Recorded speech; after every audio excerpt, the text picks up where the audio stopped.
स्वागत है आपका मेरी एक नई वीडियो में। मैं हूं चीनू शुक्ला। आज मैं एक बहुत ही खास यात्रा पर हूं। मैं आ पहुंची हूं उत्तराखंड के हल्द्वानी रेलवे स्टेशन पर।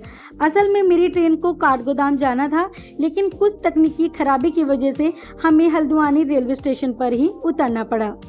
यहीं से हमारा असली एडवेंचर शुरू होता है। मेरा आज का लक्ष्य है नीम करौली बाबा आश्रम पहुंचना और वहां के दिव्य अनुभव को आप सबके साथ साझा करना। तो चलिए बिना देरी के शुरू करते हैं हमारी आज की ये आध्यात्मिक यात्रा।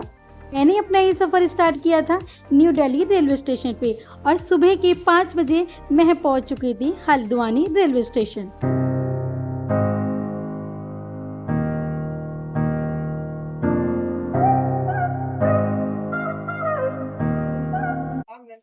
अब हम जा रहे हैं अपनी एक आध्यात्मिक यात्रा की तरफ कैची धाम। यहाँ पे हमने कंफर्म किया, लेकिन टैक्सी वालों के बहुत ज्यादा रेट हैं, जो कि 3 से 4 हजार रुपये पड़ रहे हैं, जिसकी वजह से हम अपना सेकंड ऑप्शन चुनेंगे बस का। चलिए बाहर देखते हैं कि बस का फेयर हम लोगों को कितना पड़ता है। रेलवे स्टेशन से बाहर निकलते ही हमें बस भी तुरंत ही मिल गई। हमें बस स्टैंड पे जाने की जरूरत ही नहीं पड़ी। हमने यहाँ से भवाली जाने वाली एक बस पकड़ी है, क्योंकि कैची धाम इसी रास्ते पर पड़ता है। और बस का फेयर भी बहुत ही कम है, सिर्फ और सिर्फ 110 रुपये हल्द्वानी रेलवे स्टेशन से बाबा नीम करौली आश्रम तक। यहाँ से कैची धाम सिर्फ और सिर्फ 40 किलोमीटर है, जिसको तय करने में सिर्फ और सिर्फ 1.5 से 2 घंटे ही लगते हैं। बाकी सफ़र के ऊपर डिपेंड करता है कितनी भीड़ है और कितनी नहीं। क्या खूबसूरत रास्ता है, पहाड़ों के बीच से होते हुए जा रहे हैं, चारों तरफ हरियाली और सिर्फ ताज़ी हवा।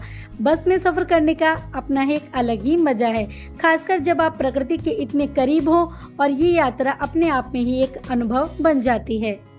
सच कहूँ तो इन नज़ारों को देखकर सारी थकान उतर गई। हरी भरी वादियाँ, ऊंचे नीचे रास्ते और ठंडी हवा का एहसास, ये सफ़र वाकई बहुत शानदार है।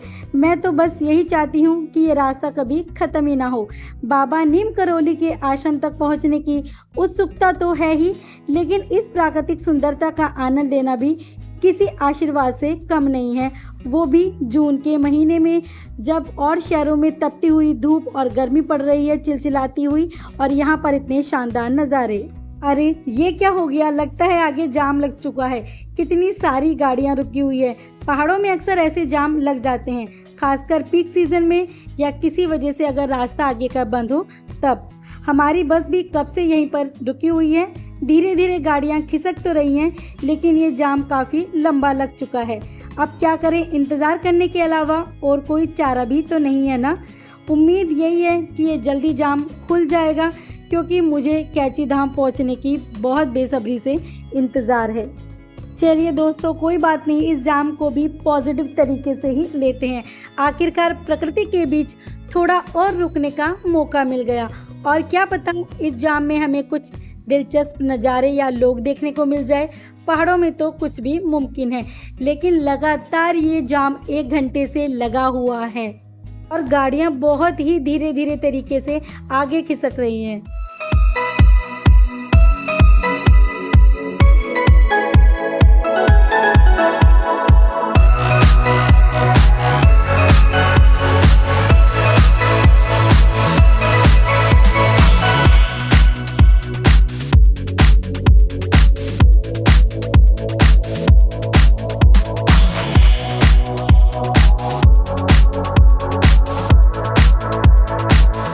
आखिरकार लगता है कि जाम खुलना थोड़ा शुरू हो गया है। गाड़ियां धीरे धीरे आगे बढ़ रही हैं। उम्मीद है कि हम जल्द ही अपनी मंजिल की तरफ पहुंच जाएंगे। ये जाम थोड़ा लंबा ज़रूर था, लेकिन कहते हैं ना कि सब्र का फल मीठा ही होता है। ये जाम तो हमारा पीछा छोड़ने का नाम ही नहीं ले रहा है। मुझे लगा था कि अब हम निकल गए होंगे, लेकिन पहाड़ के रास्ते और ये लंबा जाम। मैंने अभी अभी कंडक्टर भैया से पूछा, उन्होंने बताया कि अभी भी कैची धाम यहाँ से 10 किलोमीटर दूर है, और यहाँ पे हमारे मोबाइल के नेटवर्क भी बिल्कुल भी काम नहीं कर रहे हैं। हमारे पास अलग अलग नेटवर्क के सिम थे, लेकिन कोई भी नेटवर्क यहाँ पे प्रॉपर नहीं आ रहे थे। शायद बाबा हमारे धैर्य की परीक्षा ले रहे हैं, या फिर इस खूबसूरत रास्ते का और ज़्यादा आनंद लेने का मौका दे रहे हैं। अब बस हम गाने सुनकर और आसपास के नज़ारों को देखकर ही अपना टाइम पास कर रहे हैं। देखिए, भले ही हम रुके हैं लेकिन चारों तरफ की हरियाली और ये पहाड़ कितने शांतिपूर्ण लग रहे हैं। हमें लगा था कि हम यहाँ सिर्फ और सिर्फ 1.5 से 2 घंटे में पहुँच जाएंगे, लेकिन हमें यहाँ पहुँचने में पूरे 4.5 घंटे लगे। अब हम पहुँच चुके हैं फाइनली कैंची धाम, और इन छोटे छोटे रास्तों से हम लोग जा रहे हैं मंदिर की तरफ। अभी हमने चेंज नहीं किया है, अब नीचे जाके हम कोई होम स्टे लेके चेंज करेंगे।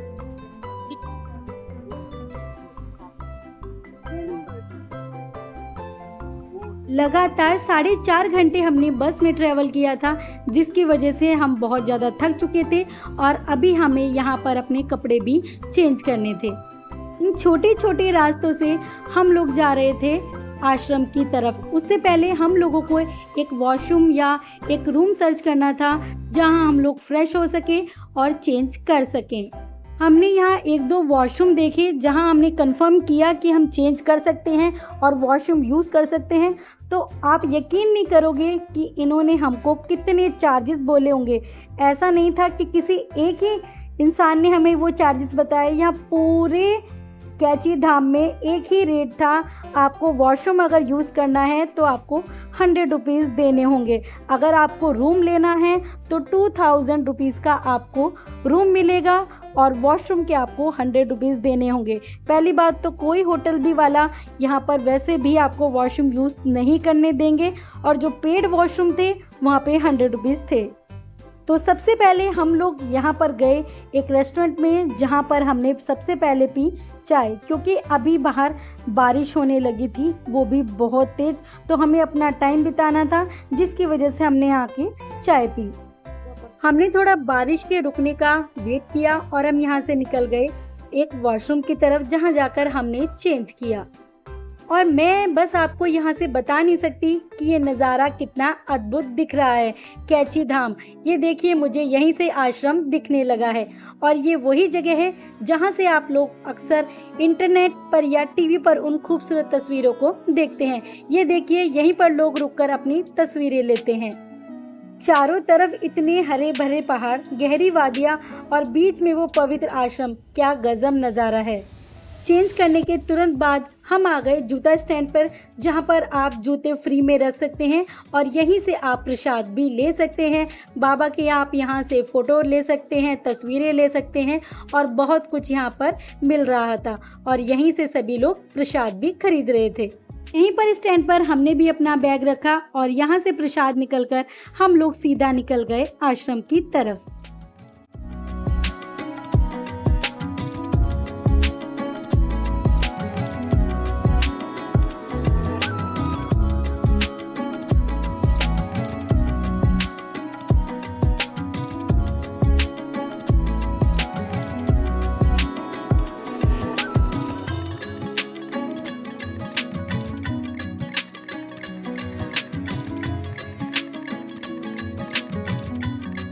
दोस्तों, एक बहुत ही दिलचस्प बात मुझे यहाँ आकर पता चली। हम सब हमेशा इन्हें नीम करोली बाबा के नाम से ही जानते हैं और बुलाते हैं, है ना?